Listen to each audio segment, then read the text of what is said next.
Hey, folks, happy Thursday, and welcome to another episode of Disgruntled. We are here as promised. We saw you on Tuesday and told you we'd be here Thursday, so here we are.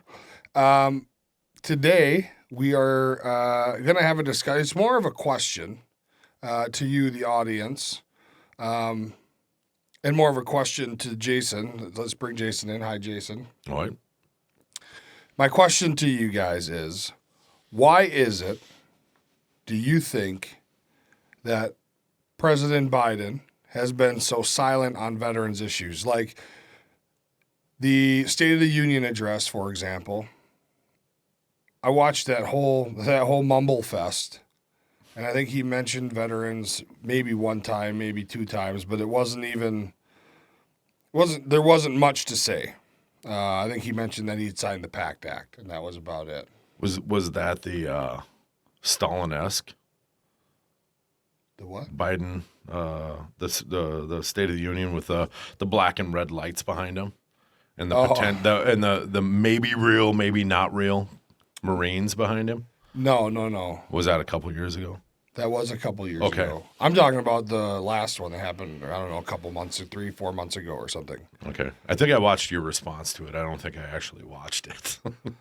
But you would think, I mean, every president that's came before him that I remember, and I don't make it a habit to watch all the State of the Union addresses, although now that I'm a little bit older, I'm getting into that era where I watch them all just because I think it's the civic thing to do, right? It makes me civically responsible. Don't you watch them? I did this year. Now that you're saying, and this is why I don't have a great recollection. I made it 3 or 4 minutes in. My blood pressure was so high that this bald ass head looked like a plump grape with throbbing veins. And then my wife said, if you're going to swear that much, just shut it off. Because I everything that they said or everything that he said, and it just runs in the face of, again, your eyes. Just look with your eyes. Yeah. Close your ears. In fact, that's what we should have as a PSA about how to watch the news now. You mean close your ears and just listen with your eyes? Close your ears. Just watch it. Yeah. You can see what's happening. Don't listen to their diatribe about what it is. But I digress. Well, and so I don't know, man. You would like to think that the guy has some kind of greater respect for the military. And I guess I don't want it to sound like we're here to demand respect from President Biden. No. You know, if he doesn't give a shit, he doesn't give a shit. Okay, well, whatever. But his son was a veteran, right? The one that passed away. Oh, yep. He was in the military. And so you would think you would hear more about it. But he hasn't, other than the PACT Act, he hasn't done anything for veterans that I did. Do you know of anything that he's done other than sign the PACT Act, which he didn't really have to do much? I don't know. Him signing a piece of paper is a pretty big act, I think. Well, the super shoes. But think about how many other times we've heard past presidents talk about the military. Yeah. It's all the time. Rarely a mention. There's always a photo op, and all of us that served, we understand that when they show up, it sucks. But I don't even recall seeing photo ops in the last few years at particular places. So I guess it's not a terribly surprising thing when, I think their first run out, they kind of came after veterans a little bit, being, quote unquote domestic terrorists, kind of putting veterans on that watch list. I think that turned a lot of people off, and I would kind of question why would he try to pander to veterans and talk to us directly when likely the puppeteers behind him are telling him it's a lost demographic, maybe. Like he's already done the damage. Yeah, so you're not don't worry about it type thing. Yeah, why spend the time? I don't think Biden has a bad bone in his body for veterans. Like, I don't think he's specifically going to go out and say, screw the veterans and we're going to take everything away from them. I certainly don't believe that, but I don't see the effort put forth that there is to other demographics in this administration. Yeah. I think President Trump did an extraordinary job of veteran outreach. Yeah. When he walked in, you had the endless lines, and all of the hit pieces that were on the news about the VA, that people were dying, and no doubt that some did, based upon long waits. But he stepped in and did something. Yeah. Right? And that's all you can expect or ask for leaders to do something, to try something, to shake something up, make it easier to get rid of people that are no good, ensure that the funding mechanisms are put in place for the professionals that actually conduct the business of the VA. And I think he was an ambassador for veterans in that regard. I also feel that he, even though they take a lot of things out of context and they do that word jumble, and they make it look like he was, he called veterans or military members losers. You remember that trash? Yes. This is a guy who went forward to feed Christmas, Thanksgiving meals to troops in country and at other duty locations. Right. I have not seen Biden with a spoon in his hand in 3 years. Come to think of it. You know what? I haven't either. Not even like roll his ass over to Fort Hood and throw a turkey leg around. Yeah. A photo op. Yeah, I don't know. And so maybe we sound like we want his attention. And I don't think that that's it at all. Mm-hmm. I just think that there are things that are going on in our country that are related to veterans issues, and we're so wrapped up in we should be wrapped up in some of these other, like immigration. I think that's important. There's a lot of important things. The war on this fentanyl thing. I just watched a video on YouTube the other day, bro, of when police officers are arresting people and searching their bodies or their pockets and their person for stuff, and they come in contact with like lethal doses of fentanyl, and like it happens right there. Right. That just by touching it, I guess. It's some pretty wild shit, I tell you what. But so there's all kinds of issues going on. But you would just think that there's more things. I think the last real pressing media hit I saw about military issues that pertain to the United States military. That's not Ukraine. That's not Gaza. That's not Israel. Was when who's the general or the admiral or whoever that went in for gallstones or something or whatever. Oh, Lloyd Austin. Yeah, when Mr. Austin went into the hospital for some emergency surgery and didn't say nothing. Right. Just checked out of the net real quick. Yeah. But other than that, like there's been no. And so I guess maybe no news is good news. And the fact that he isn't saying anything about veterans means that we're doing great. Well, or in his eyes, or the rest of the house is on fire, and there's no time to look at what veterans issues need to be addressed. I mean, staggering inflation, loss of real income because of inflation, record high prices on housing, underemployment. But I think you're onto something though about this idea that he has already lost it. Based on his prior appearances, things he said in the past. So maybe he's just said, well, screw it, man. We'll just roll without it. So my question to you would be then, where are these veterans or military members who were Team Biden, who are not anymore? Where are they going? Do you think they're going to Trump? Do you think they're going to RFK? RFK? Are they going to write in Mickey Mouse?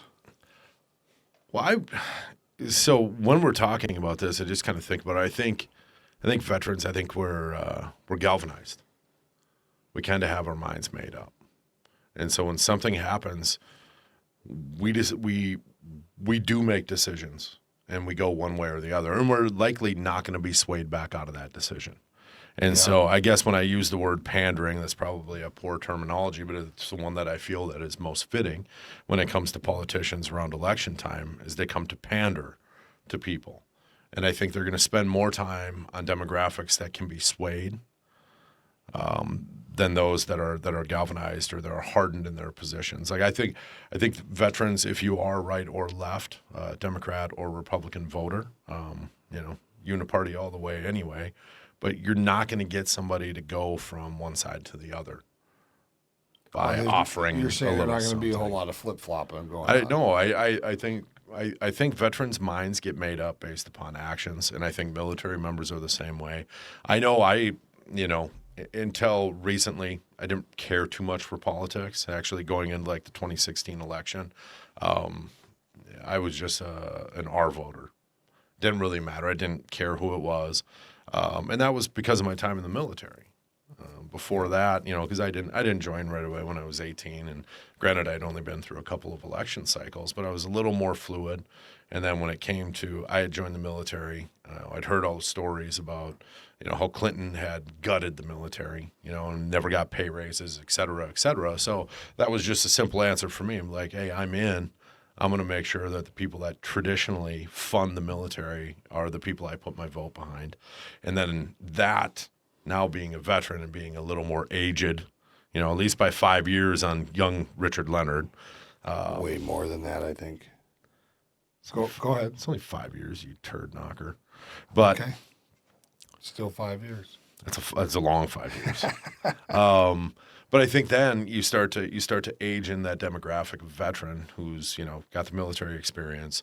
If they've been overseas, that classification of veteran, they're very, very hardened in how they are going to vote and the directions. They're not going to be swayed with, you're not going to offer me a little bit of money for a student loan repayment program to get me to come to your side, or a stimulus check. That's always my favorite one. Insert gimmick here, right? The Ron Popeil of presidencies, and it's not helping it. You know what I mean? Yeah. You're just not going to be swayed. Will they take it?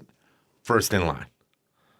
But I think we've seen some pretty amazing things with the PACT Act, and I think we're about to. I think the PACT Act is going to be a rough fall for the next few years.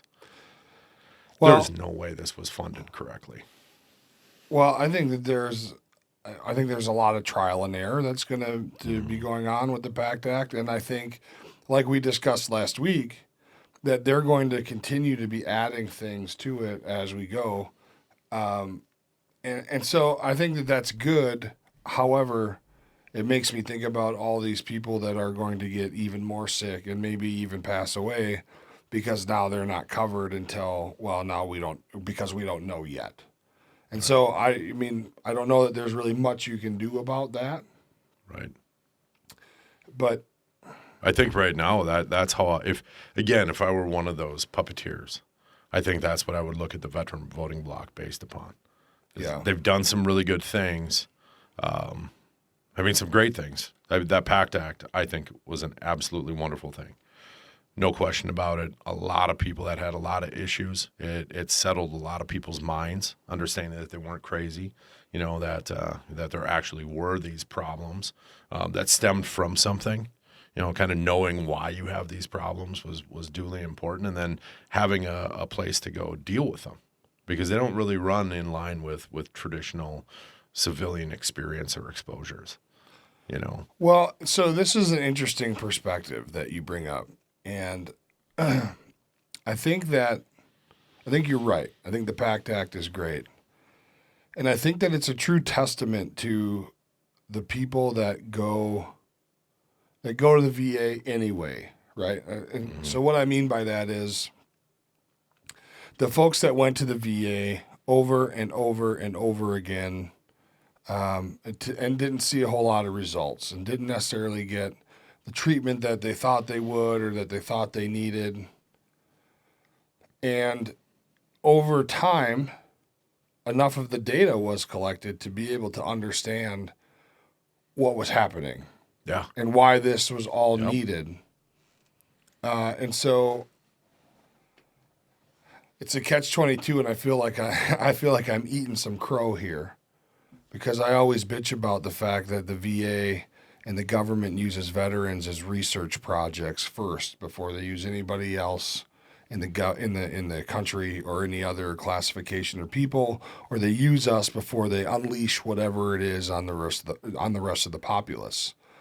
But in this instance, it worked out because it was those guys who did not say, man, F the VA, they can't do nothing for me. It's always a headache to go there. It smells like piss in there.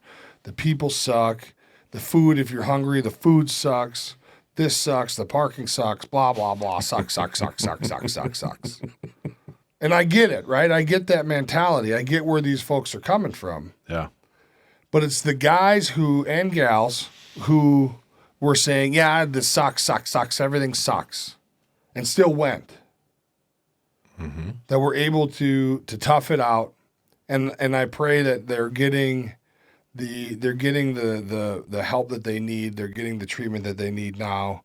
But it was those people that were integral in the idea of the PACT Act, and essentially that's what they were able to construct it on. And then, of course, get it passed. And I think you're right. Now we're going to see that a lot of people will have been helped and will be helped from it. So, but that's a great thing, right? I mean, from the veteran community's perspective, finally you're getting some resolve to these issues. But from the civilian's perspective looking in, this is a very costly piece of the pie. Because I think the anticipated funding for this will be shy. Which is typical. I mean, we all know that that's what happens. They always kind of shoot a low number. But I thought with the PACT Act, with the numbers that we were seeing, and based upon how many people they thought would be exposed, that would participate, that would finally come back in, or those that were already in the system would get adjudication and acknowledgement of the problem. I think that they grossly underestimated the amount of veterans that were going to come in again, or maybe first time goes, that were in that time frame. Do you think that the people up in the secretary's office and the bean counters and all that shit, do you think once they started taking applications after the first 60 days, they were like, oh my God, this is going to be crazy? Well, I think the percentage of people affected was higher than anticipated. Way higher. People with rhinitis, sinitis. We're not just talking about the cancers. The cancers are terrible. There's no question about it. But typically, if you're caught in the cancer swing, things have already happened. Yeah. You're talking about something 20 years in the rear. And there's going to be a lot of that developing cancer as well. So hopefully we have enough time and they can, develop some types of, treatments, because of course a cure is nonsensical to think that you're going to cure these things, but at least treatments to give people better years on planet Earth that they're going to have left, or a little bit longer experience.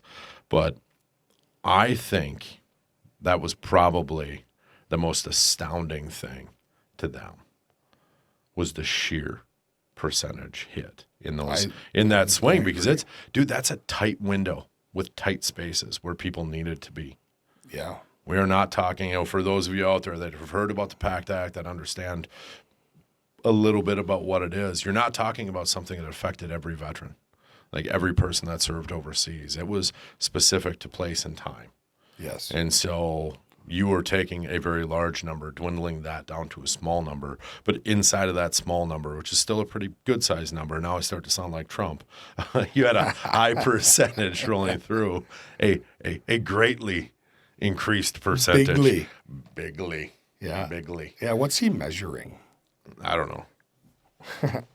But no, I think that's a big thing when we're talking about why doesn't Biden come out and specifically talk about veterans, is I don't think he's got the manipulation that he can push them one way or another. I think we're stuck where we are. I don't think there's going to be this magic hat that he can throw out and manifest something that's going to draw a larger percentage of people, his way.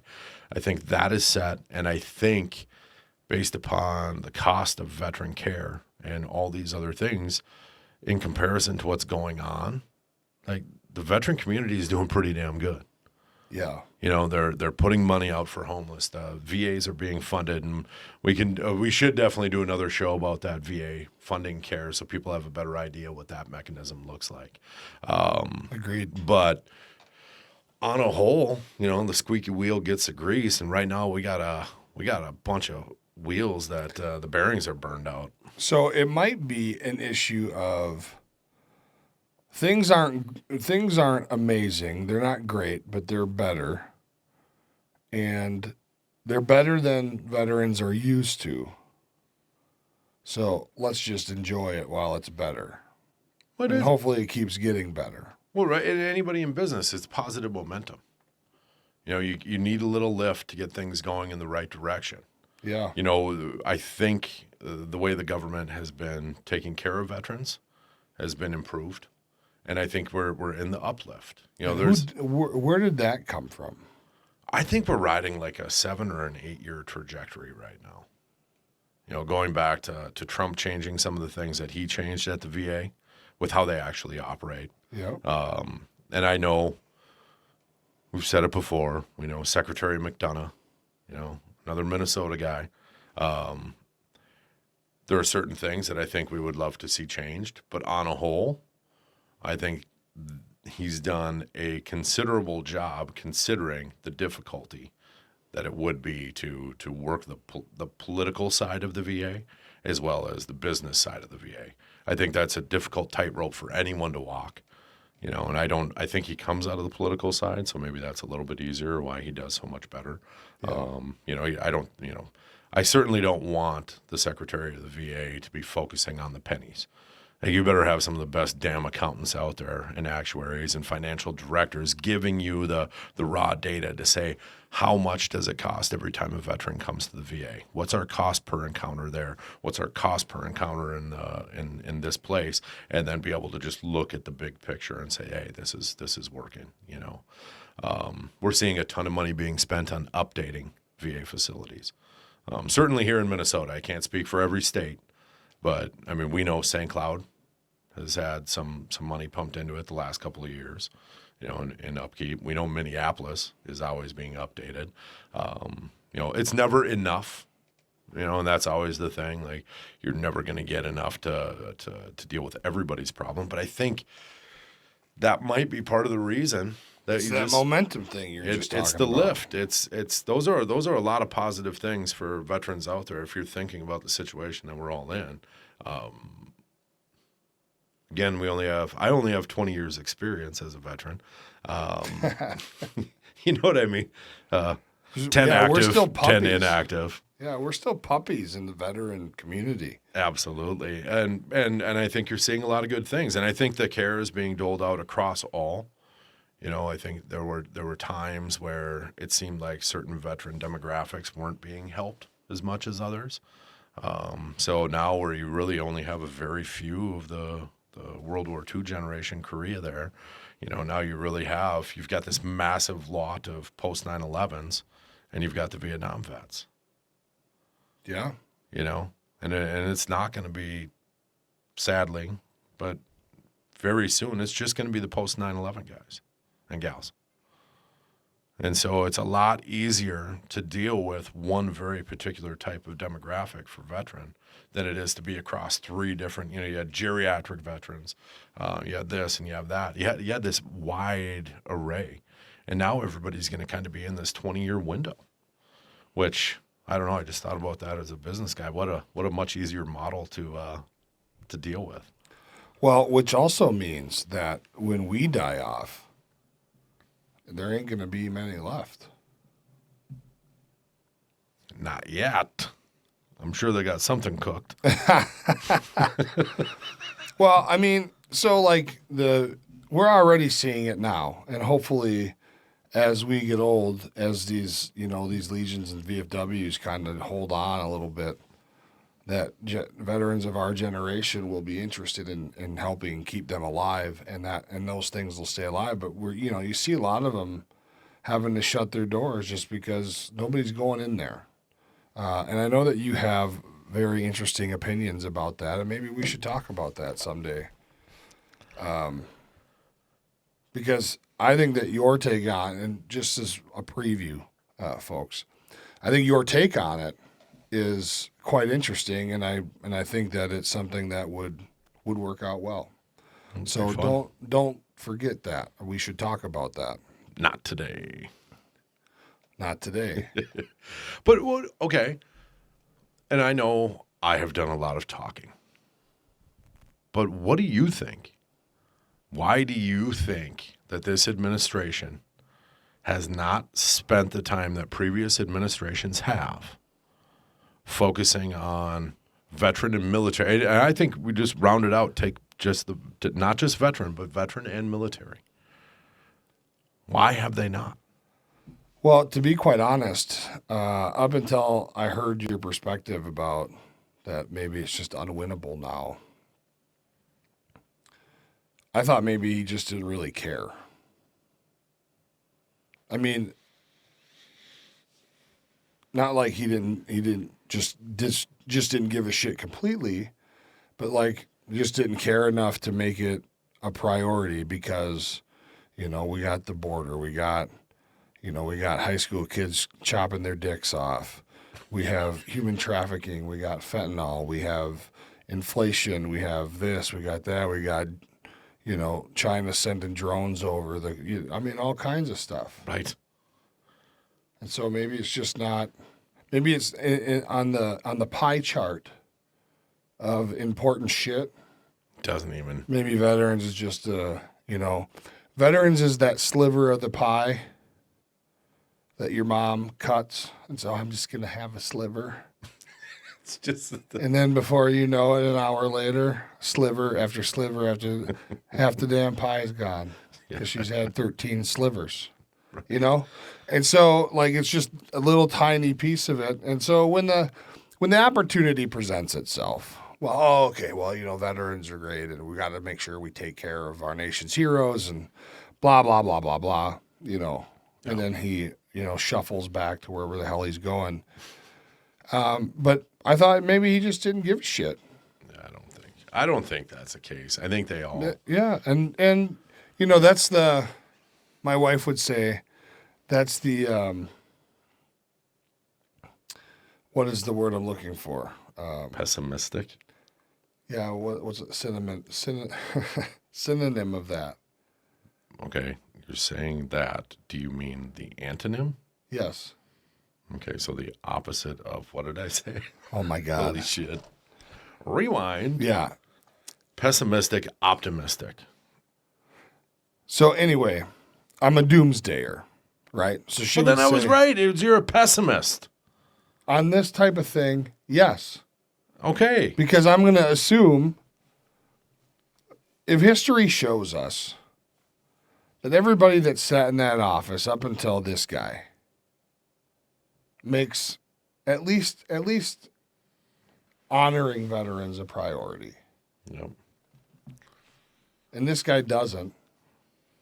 And maybe he does care. Maybe he's just too busy. I don't know, maybe when it's Veteran Honoring Day, he's getting diaper changes or something. Who knows? But everyone else has done it. So what are you to think? Well, it must not be that important. Right. Or are we just not seeing it? Are they not talking about it? Who knows? Maybe we can go to into the itinerary. I know they post all that stuff and take a look at it, so we're not speaking out of context. But we do know that Kamala Harris went to didn't she go to Vietnam a couple of years ago? And she's that vice president position. Who? Yeah. Well, she's been pretty busy on the southern border, so you got to cut her some slack. She did make that trip out, but I thought it was a great story because she had come out and she was standing in front of this memorial. It was about John McCain, and that's what they had kind of told her. But actually, the memorial, as I was told, was actually honoring the men that captured John McCain. Oh my God! Are you serious? Here she was. Yes. And so she's talking about John McCain, and this monument behind her is literally constructed to the men that captured. They John celebrate that over there? Apparently, that little village, that little small monument, it's like the prairie chicken capital of Minnesota. They got a little something. But here, that was the photo op. It's kind of. They set that woman up. It sure feels like. Well, I don't know if they set her up. Like when they were clapping along to the people that were telling her to get out. They set that woman up. They knew damn well when she got out of the car and went over there and started talking and smiling and cheesing. They knew exactly what that monument was. It's pretty awesome, though. Wow. So. I wonder how. Okay. So, for our next One Last Chat segment, I want to do like a 3-minute talk about One Last Chat with Kamala Harris because I'd like to ask her, how effing stupid did you feel when you found out what that monument really celebrated? And here you are talking about the great John McCain in front of the people's great-grandchildren that captured the son of a bitch and kept him as a POW. Yes. Oh, my God. But I don't know. I don't think there's But here's the thing, bro. This is why the world is laughing at us. They're laughing at us, dude, daily for shit like this. Clown world. That is so, it's funny as hell, but it's frustrating, dude, because now this lady's walking around Vietnam, and you better believe that 30 seconds after these pictures were taken, they were everywhere.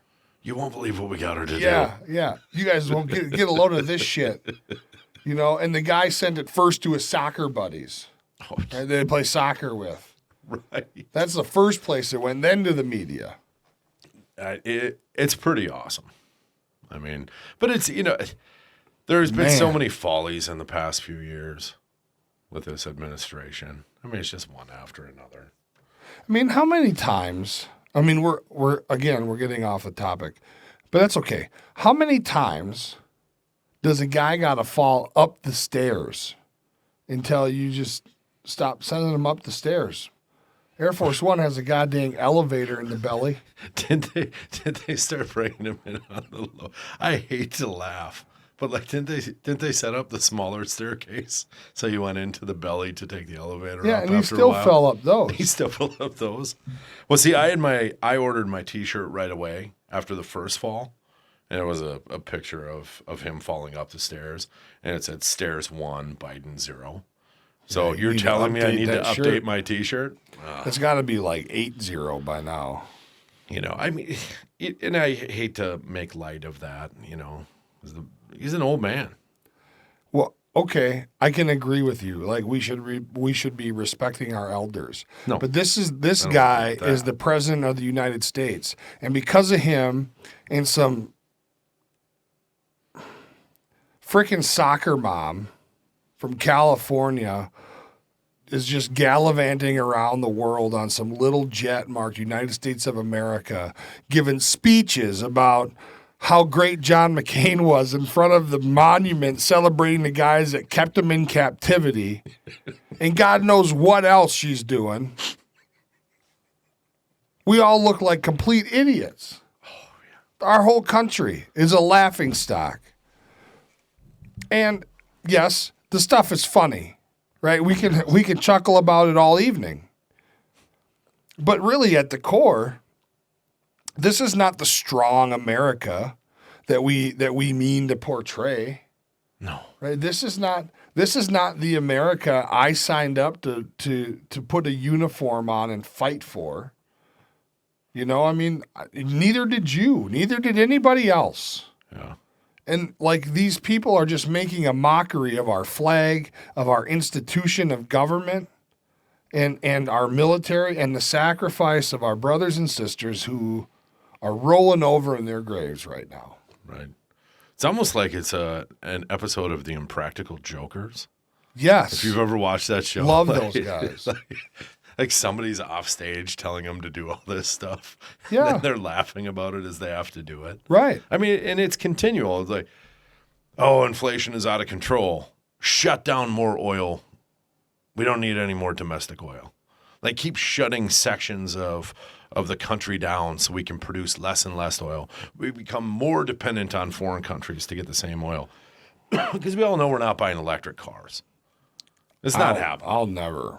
And we've got a hybrid. I love it. It rides nicer. They have a heavier suspension.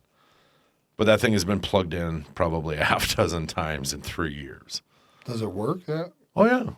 Oh, yeah. I mean, that thing is still the silent assassin when you go rolling out the driveway. Doesn't it charge itself? It does a little bit when you're slowing down, but yeah, just when there's an opportunity for the motor to pick up and add a charge back in a little bit. But it's not like it's being plugged in actively.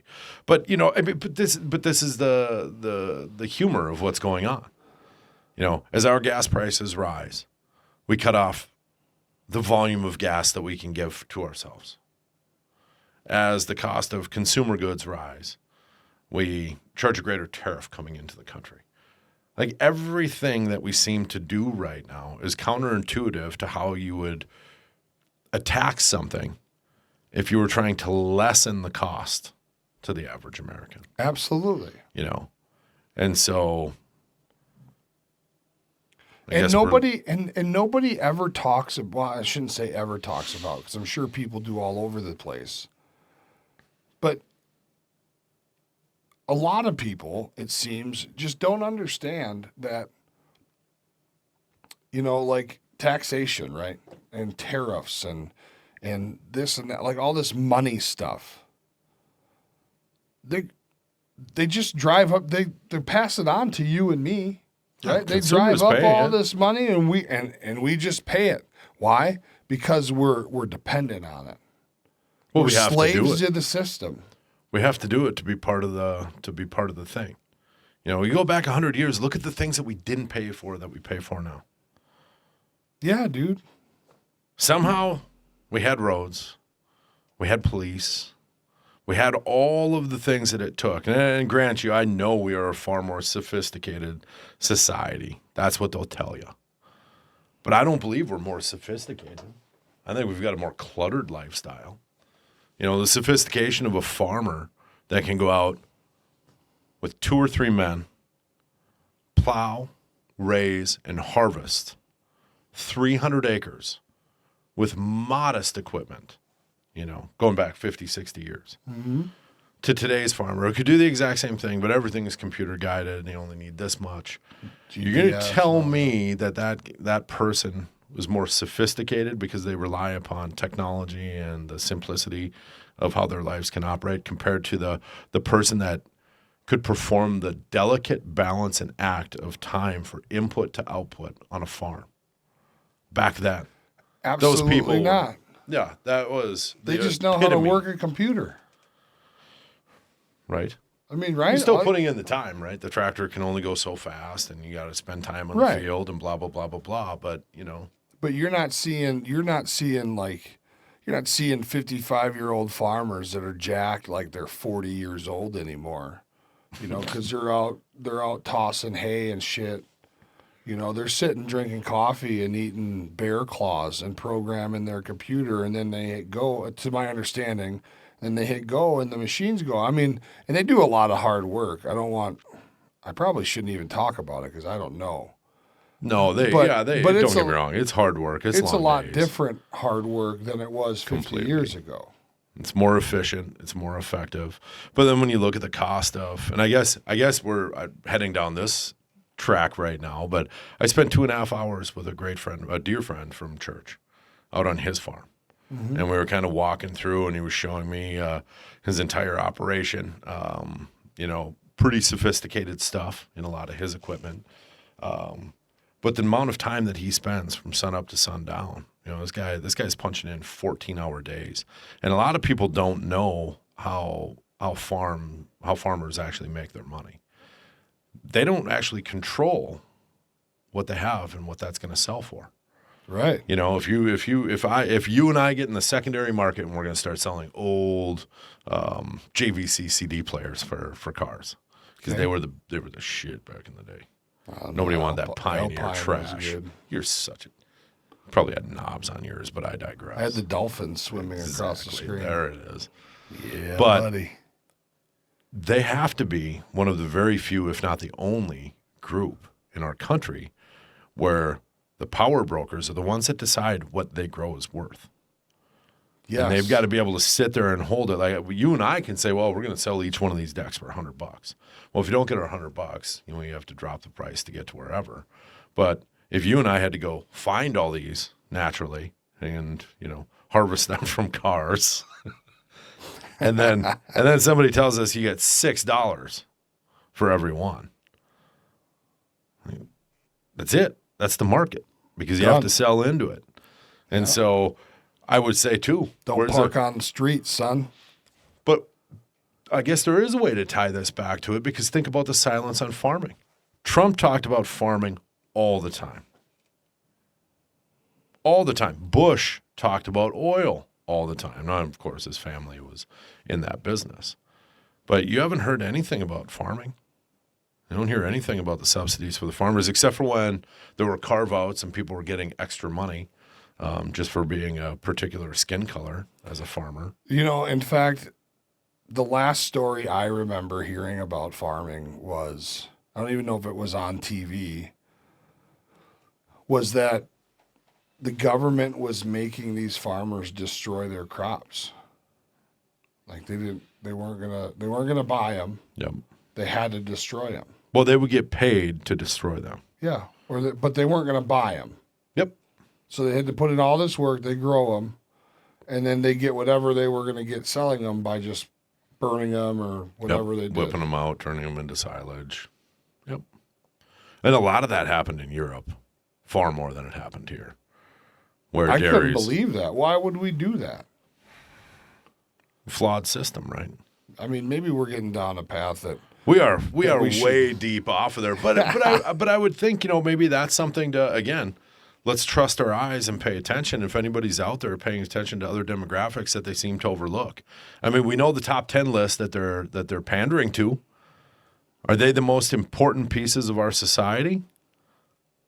I certainly don't feel that way. I don't feel like this administration has spent a lot of time paying attention to the really important issues. I think they've spent a lot of time on very selective things to ensure that very specific winners and losers are being chosen. And I think a lot of people feel that way. Well, they spend a lot of time on issues that, in my opinion, we don't have any business being a part of. They didn't need to be issues. We had enough shit going on coming out of COVID that we had to take up these other crosses and carry those over the finish line. Like, that this is the most important.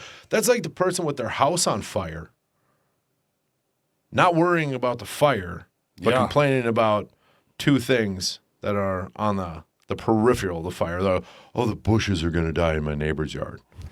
As your house is in shambles. Who gives two shits about what was happening out there? And maybe that's why you're not hearing about veterans. That's maybe why you're not hearing about the other things. You're not hearing about military investment. I mean, when's the last time you heard about a new thing that the military was cranking out? The F-22. I mean, there's some stuff out there, but you gotta dig. Like you gotta dig, but it's like 8 clicks away. There's nothing. You're not gonna find it just scrolling through your news feed. You're not gonna find it on social media or mainstream media. You gotta dig for it. But those used to be big deals. Yeah. Think about when the F-22 was first that we as civilians were being told about it. Right. Whoever was the sitting president at that time, they always wanted to tout this grand Bush, advantage. Wasn't it? I think it was Bush. Yeah, it was at the beginning of his second term, if I remember right. When the 22 was first. And then, of course, implementation 10 years later. And then they lost one and all this other shit. Yeah. But, that's always been a big thing. You haven't heard any of that. We've it's flipped the script where you're really paying attention to these small factions amongst the greater whole. And for what reason, I don't know. And hell, half of the interest is on people that aren't even in the whole. They're people that shouldn't even be here. Right. Oh, boy. We're gonna have to rewatch this show because we got to like 4 topics that we could do a whole nother show on. Like 7. And I mean, because here's the thing, folks, is that there's so many issues that we can dissect and pick apart, because everyone has perspectives, right? I think that Jason, our perspective on a lot of things is, I don't want to say like vastly different from that of, the civilian culture, but it's different. Oh yeah. I think for me, I operate in there's a whole lot less of a gray area in my operational field. Yeah. But I don't know. Anyway, we are out of time for this week. Jason, we don't have time for final thoughts. Son of a bitch. Yeah. He gets out of it once again. Man. Anyway, take care of yourselves. We'll be back with you next week. There might be a pretty interesting one coming next week, so make sure that you come back and see us. Take care of yourselves. Good night.